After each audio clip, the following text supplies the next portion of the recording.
Praise the lord. Jehovah మీ మధ్య అద్భుత కార్యములను చేయను. యెహోషువ 3:5. దేవుని జనాంగమా, మన మధ్య దేవుడు అద్భుత కార్యాలు చేసేవాడుగా ఉన్నాడు. ఎందుకంటే దేవుడు ఎంతో గొప్పవాడు, పవిత్రులుగా మనం చేయడానికి ఇష్టపడతా ఉన్నాడు. ఎందుకంటే మనం ఆ పవిత్రతను కోల్పోతూ ఉంటాము అనేక సార్లు.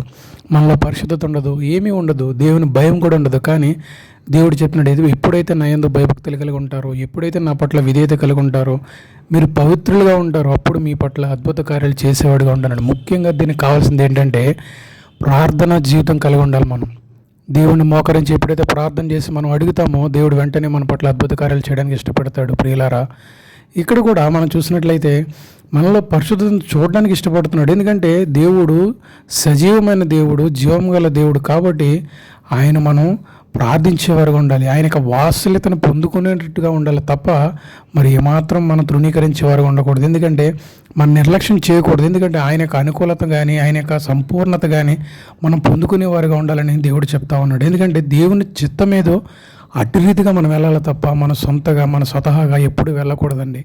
అప్పుడు దేవుని చిత్తంలో మనం వెళ్ళినప్పుడు దేవుడు మన పట్ల అనేక అద్భుత కార్యాలు చేయడానికి ఇష్టపడతాడు. అటు రీతిగా దేవుని హృదయం ఇచ్చేవారుగా ఉందాము, ఆయన మన పట్ల అనేక కార్యాలు చేస్తాడు. ప్రియులారా, గమనించండి. వందనాలు. Praise the lord.